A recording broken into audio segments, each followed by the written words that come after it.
அதனால அவங்களுக்கு தேவை பணம் தானே. எப்படியாவது அந்த பிரச்சனையை முடிச்சிடலான்னு. அதனால அவங்க கால போய் விழுந்தீங்களா? இல்ல பிரியா, வெத்து டாக்குமெண்ட்ஸ்ல கையெழுத்து போட்டு கொடுத்துட்டேன். அது மட்டும் தானா? எம்டி செக்லயும் கையெழுத்து போட்டு கொடுத்துட்டு வந்திருக்கேன் பிரியா. இப்ப அது ரெண்டும் அவங்க கையில தான் இருக்கு. அவங்க அதை வச்சு என்ன கிரிமினல் வேலை பண்ண போறாங்கன்னு தெரியல. எனக்கு என்ன செய்யறதுன்னே தெரியல பிரியா. இவ்வளவுதானா இல்ல வேற ஏதாவது இருக்கா? ஐயோ இல்ல பிரியா, உன் மேல சத்தியமா நான் ஒண்ணு விடாம சொல்லிட்டேன். என்ன மன்னிச்சிரு பிரியா. இனிமே நீங்க கவலைப்படாதீங்க வருண். இந்த பிரச்சனையை நான் டீல் பண்ணிக்கிறேன். பிரியா, அவங்க ரொம்ப ஆபத்தானவங்க பிரியா.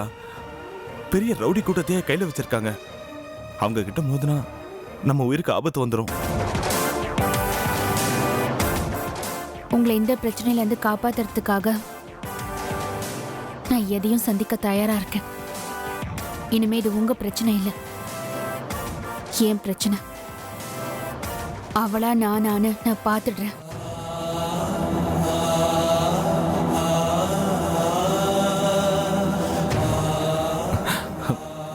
தேங்க்ஸ் பிரியா, என்ன புரிஞ்சுக்கிட்டியே. அதுவே எனக்கு போதும் Priya. I love you so much Priya.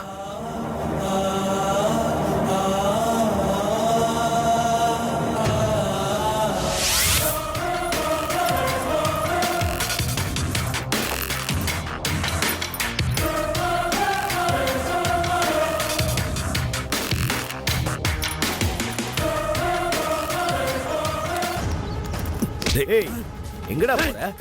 யாரு? ஏய் யாரா நீங்களா? அடிங் நாங்க யாரா? கேட்டே இருக்கேன்.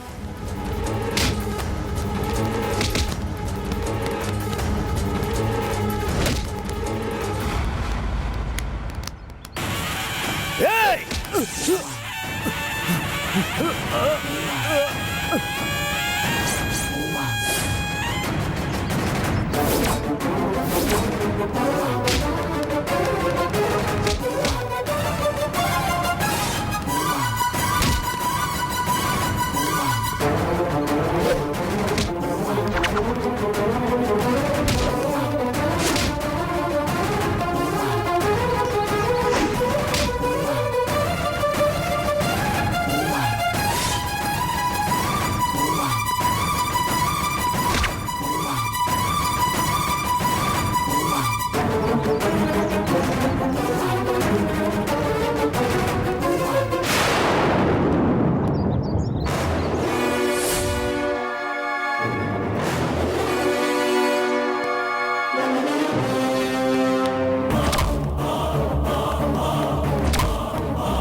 என்னாச்சு?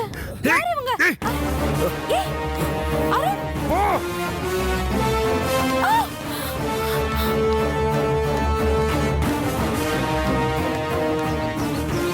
வெட்டாம விட மாட்டேனா?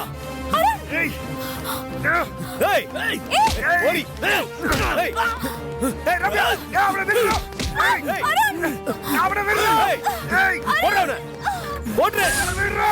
அருண் ஏய் ஏய் ரம்யா ஏய் விடு. விட புரியலையா? ஏய் நீனா சுற்றாத. கையெடு. ஓடுடா. ஏய் இல்லடா.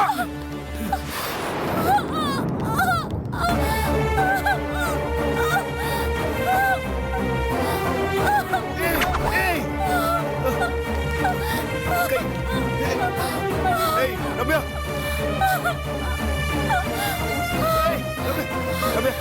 ஒண்ணுல ஒண்ணுல ஒண்ணுல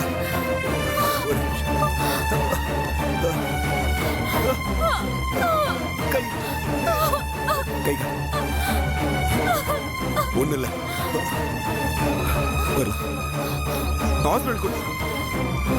ஹாஸ்பிட்டல் போய்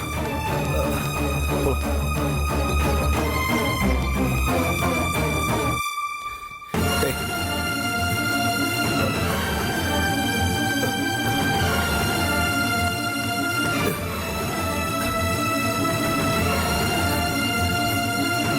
ரம்யா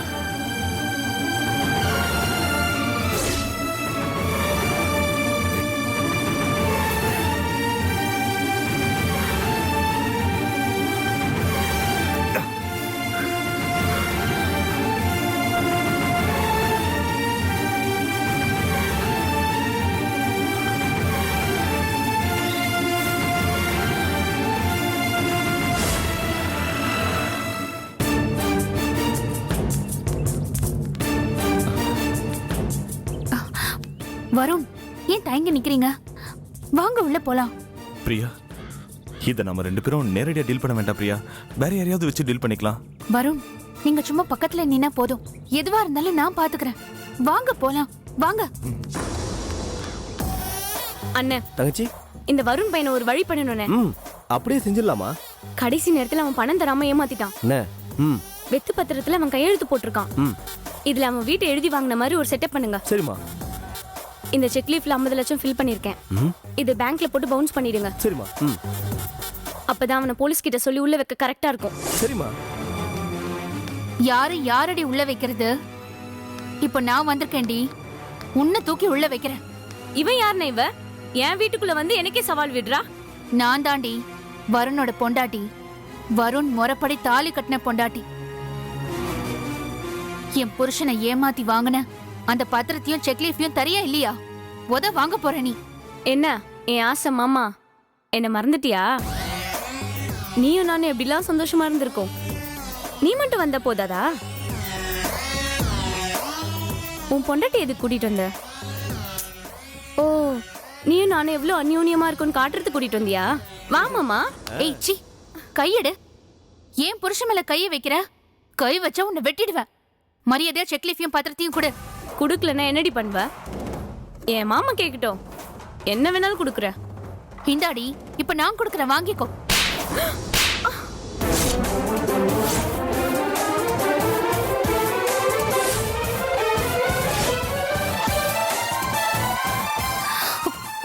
என்னங்க?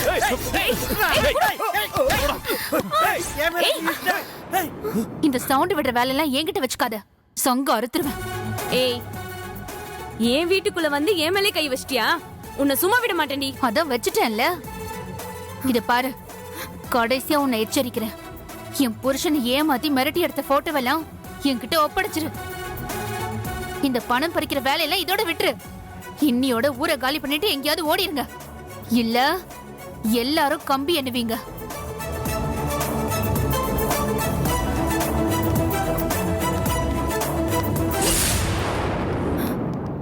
ஏண்டா, ஒரு பொம்பளை என்ன வீடு பூந்து அடிச்சு மிரட்டிட்டு பத்திரத்தையும் செக்கையும் புடுங்கிட்டு போறா. வேடிக்கை பார்த்துட்டு நிக்கிறீங்க. அவளுக்கு நான் யாருன்னு காட்டுறேன். அவளை உண்டு இல்லைன்னு பண்றேன்.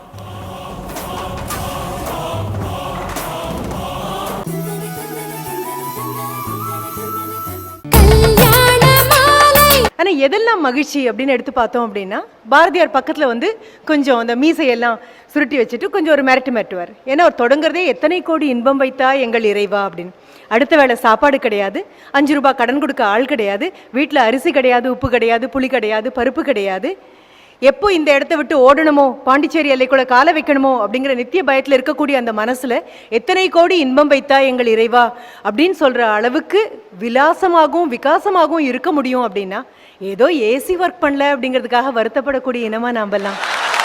இதெல்லாம் ஒரு பெரிய விஷயமா?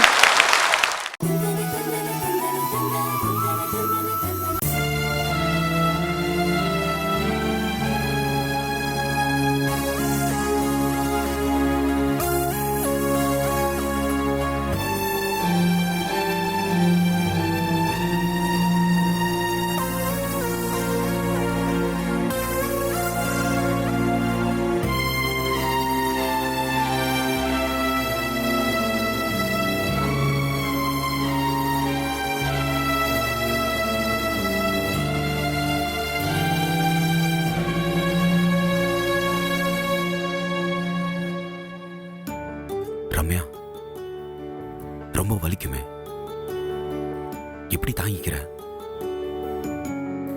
ரொம்ப வலிக்குதா? இல்ல. ஏய், என்ன இப்படி சொல்ற?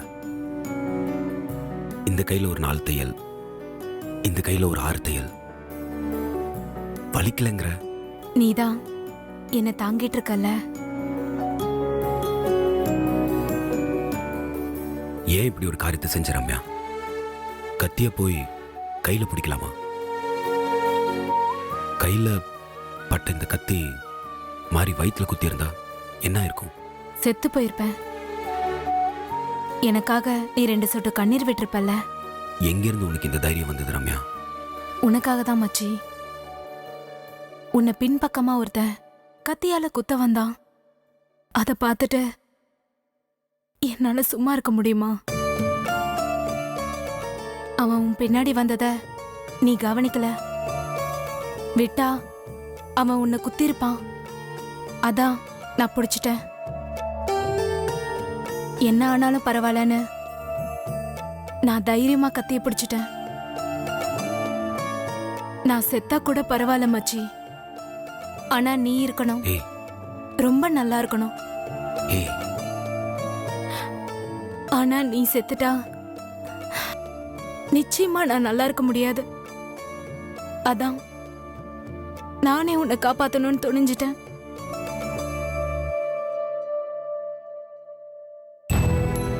சரி ரம்யா, அமெரிக்காவுக்கு ஃபோன் பண்ணி உங்க அம்மா கிட்ட சொல்லிடலாமா? வேண்டாம் மச்சி. அவங்களே இப்ப பிசினஸ்ல ஏதோ ப்ராப்ளம்னு டென்ஷன்ல இருக்காங்க. அவங்க கிட்ட இதெல்லாம் சொல்லி அவங்க மனசை கஷ்டப்படுத்த வேண்டாம். ஏய், உன்னை யார் கவனிச்சுக்குவா? ஆள் வேணும்ல. ஏன் மச்சி, நீ இருக்கும்போது வேற யாரு வேணும் என்ன பாத்துக்கிறதுக்கு? நீ என்ன பாத்துக்க மாட்டியா?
என்ன வருண், சாப்பிடாம என்ன யோசிச்சுட்டு இருக்கீங்க? அதான் ஜல்சா பிரச்சனையை சால்வ் பண்ணியாச்சுல. இல்ல பிரியா, என்னை பொறுத்த வரைக்கும் இனிமேதான் பிரச்சனை ஆரம்பிக்க போகுது. அவ பெரிய கிரிமினல். அவ கண்டிப்பா சும்மா இருக்க மாட்டா. அதான் வீட்டுக்கே போய் செக்லீஃபையும் பாண்ட் பேப்பரையும் வாங்கிட்டு வந்தாச்சுல. அப்புறம் அவளால என்ன பண்ண முடியும்? இல்ல பிரியா, உனக்கு தேவையில்லாம மன கஷ்டத்தை கொடுத்துட்ட பிரியா. புருஷனோட கஷ்டத்துல பங்கெடுத்துக்கிறவதான் உண்மையான பொண்டாட்டி. பிரியா, இந்த விஷயத்தை கேள்விப்பட்ட உடனே என்னை எங்க நீ வெறுத்துருவியோன்னு ரொம்ப பயந்துட்டேன் பிரியா. நீ ரொம்ப சாதாரணமா எடுத்துக்கிட்ட. ரொம்ப தேங்க்ஸ் பிரியா. இதுக்கெல்லாம் எதுக்குங்க எனக்கு தேங்க்ஸ் சொல்றீங்க? அருணோட பிரச்சனை வரும்போது நீங்க எனக்கு ரொம்ப சப்போர்ட்டிவா இருந்தீங்க. அருணை நான் காதலிச்சிருக்கேன்னு தெரிஞ்சதுக்கு அப்புறமும் கூட நீங்க என்ன கொஞ்சம் கூட சந்தேகப்படலையே. அந்த பெரிய மனசு யாருக்கு வரும்? உங்களுக்கு இப்போ வந்திருக்கிற பிரச்சனைய உங்க பிரச்சனைய நான் பார்க்கல, என்னோட பிரச்சனையா தான் நான் பார்த்தேன். அதுல நான் பங்கு எடுத்துக்கிட்டேன். இதுக்கு தேங்க்ஸ் எல்லாம் சொல்ல வேண்டாம்.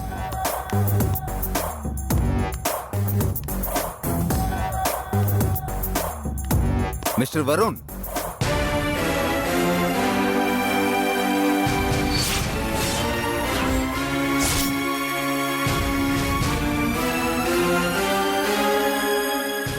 என்னால என்ன பண்ண முடியுமான்னு கேட்ட, நான் நினைச்ச என்ன வேணாலும் பண்ணுவேன் சார். வருண் இவன் தான். வருண் இவங்க கிட்ட கொடுத்த செக்லீஃபை வாங்கிட்டு வந்துட்டீங்கன்னு சொல்லி கம்ப்ளைண்ட் கொடுத்துருக்காங்க. இன்ஸ்பெக்டர் சார், இவர் தான் என்னோட ஹஸ்பண்ட்.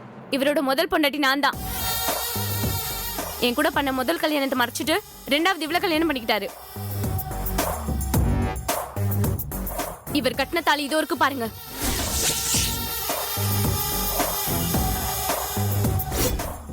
எனக்கு இவருக்கும் நடந்த கல்யாணத்தை மறைச்சு இவளை ரெண்டாவது தரமா கல்யாணம் பண்ணது தப்பு.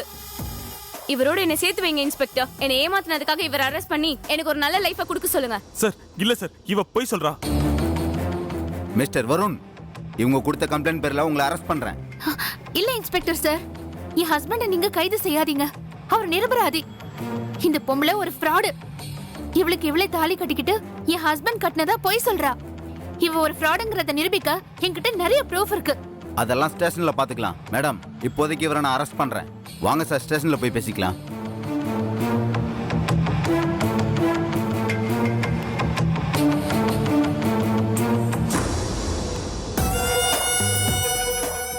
ஏய் புது பொண்டாட்டி, என்கிட்டே வா. எனக்கு சேர வேண்டிய பணம் டாக்குமெண்ட் எல்லாம் கொடுத்துட்டு உன் புருஷனை கூட்டிட்டு போ. வரேன். வந்து என் புருஷனையும் மீட்கிறேன், உன்னையும் கம்பி என்ன வைக்கிறேன். அதையும் பார்க்கலாண்டி.